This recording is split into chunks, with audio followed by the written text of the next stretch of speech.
Hello, দেখো friend, kachori নিতে এসে একা দোকানে প্রথম আমি জীবনে চা খাচ্ছি। দেখো কচুরিটা আমার রেডি হয়ে গেছে, যেহেতু সকালে এখনও চা খাইনি। আর পেয়েছি তো দুধ চা, ছাড়ে খেয়ে। বাড়িতে তো দুধ চা খেতেই দেয় না, ওরা খায় না বলে আমাকেও খেতে দেয় না।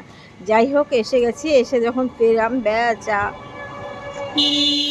ভাবতে পারো জীবনে প্রথম আমি একা দোকানে এসে চা খাচ্ছি, এই প্রথম। ভাবতে পারো তোমরা, আমি তো একা কোথাও যাই না, বা বেরোতে গেলেই বলে না তুমি পারবে না একা যেতে, আমি সঙ্গে যাচ্ছি। এই করতে করতে আমি একা কোথাও যেতে পারি না, সঙ্গে গেলে হয় বাবা যায়, নাই কেউ যায়। আর একা প্রথম আজকে এসে চা খাচ্ছি। একা খাওয়ার মজাটাই আলাদা, বলো। কোনোদিন খাইনি তো, খাচ্ছি তো, এই জন্য বেশি মজাটা পাচ্ছি। কেউ কিছু বলার নেই, সেই জন্য একা খাচ্ছি। আর বাড়িতে এখন প্রচুর নির্দেশ।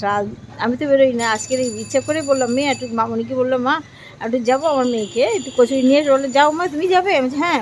তারপরে চলে আসলাম কচুরি নিতে। আজকে তো প্রচুর ভিডিও দেবো বলে রেডি হয়ে আছি, শুধু শাড়িটা চেঞ্জ করব, করেই ভিডিওগুলো শুরু করব। অনেক ভিডিও দেবো, তোমাদের ভিডিওগুলো কমেন্ট করতে পারছি না, একটু বাড়িতে অনুষ্ঠান ছিল, কিছু মনে করো না, একটু মানিয়ে নিও।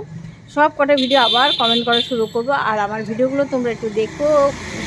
আর প্রতিদিন সন্ধ্যা 7টা থেকে 9টা আমি লাইভ থাকি, জ্যোতির্ময়ী গল্পতে থাকি 6টা থেকে 7টা, আর জ্যোতির্ময়ী সরকার থাকি 7টা থেকে 9টা। সবাই থেকো আমার পাশে, সবাই আমার, তোমাদের ভালোবাসাতে আমি এগিয়ে যেতে পারছি, এইটুকু আশীর্বাদ করো আর দোয়া করো তোমরা আমাকে। আর কি বলবো, তোমরা আমার সবাই বেস্ট ফ্রেন্ড, ভালো থেকো, বাই।